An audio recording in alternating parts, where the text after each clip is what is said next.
បាទថ្ងៃនេះ admin សូមបង្ហាញវីដេអូបង្គុំថ្មលីចោមតាក់ទងនឹងកងអគ្គិសនីវិញម្ដងបាទរៀបជូនភ្ញៀវនៅខាងតំបន់ព្រៃវែងបាទនេះយើងរៀបម្ដុំនេះបាន48 វ៉ុល20 អាំពែម៉ោងបាទម្ដុំបាក់ប្រអប់មួយណែនតែម្ដងបាទតាមទំហំដែលភ្ញៀវវាស់វែងមកយើងរកប្រអប់ធ្វើឲ្យទូជាងបាទងាយស្រួលក្នុងការដាក់ចូលបាទយើងដាក់ BMS ប្រភេទ 3.2 វ៉ុល 16S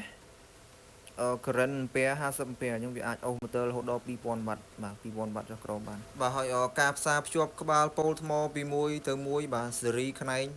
បាទយើងនៅតែជ្រើសរើសប្រភេទខ្សែទុងដែងបាទវាងាយស្រួលជាងលួសត្រប៉ែតនេះលួសត្រប៉ែតយើងត្រូវជ្រុងវាបាទដល់ពេលយើងរៀបថ្មដើម្បីណែនក្នុងប្រអប់នេះវាខុសជ្រុងបាទអញ្ចឹងយើងដាក់ប្រភេទខ្សែទុងដែងហ្នឹងងាយស្រួលបត់បែនផ្សារបាទវាជាប់ល្អវាធន់នឹងការជ្រេះវាអត់ចេះជ្រេះទេបែបខ្សែទុងដែងហ្នឹងអាលុយមីញ៉ូមទុងដែង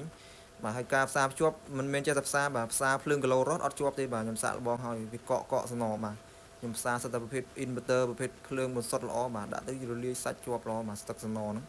ហើយប្រើធន់មិនចេះជ្រេះបាទរៀបរំឡើងហើយនេះភុយស៊ីបបាទឆេះភុយស៊ីបបញ្ហាឆ្លងខ្សែម៉ូទ័រប៉ះគ្នាឆេះត្រឹមភុយស៊ីបបាទវាការពារកុំឲ្យខូច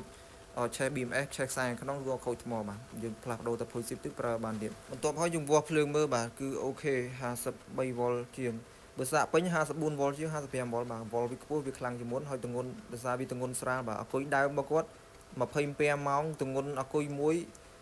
6 គីឡូជាង4អគុយហ្នឹង20 គីឡូជាងជិត30 គីឡូបាទព្រោះទម្ងន់ដល់ពេលយើងរៀបថ្មតាមម្ដុំនេះបាទថ្មលីចុំម្ដុំនេះទម្ងន់វាស្រាលហើយវាស្ទុះជាងមុនដោយសារទម្ងន់ស្រាលហើយធានាប្រើយូរឆ្នាំបាទមិនងាយខូចទេបាទ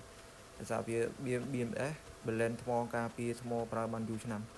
បាទហើយវីដេអូបន្តទៀតនៅថ្ងៃទី14ភ្ញៀវរៀបកម្លាំងស្មើនឹងអគុយ5បាទភ្ញៀវកំងជាមួយឈុតដុំសាកចូលហ្នឹងបាទដុំសាកចូលជានៅខាងសៀមរាបផ្សារសៀមរាបផ្លូវជាតិលេខ2បន្តទៀតនៅថ្ងៃទី16ភ្ញៀវកំងអគុយ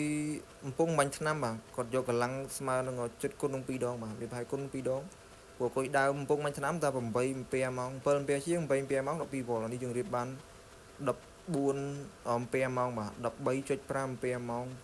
ជាងបាទ13.5 អាំពែម៉ោង12 វ៉ុលយើងវាកាន់ភ្លើងជាងដើមចិត្តគុណនឹង2ដងណាហើយយើងតេស្តភ្លើងមើលជានៅខាង Travis តេស្តភ្លើងមើលអូខេបាទ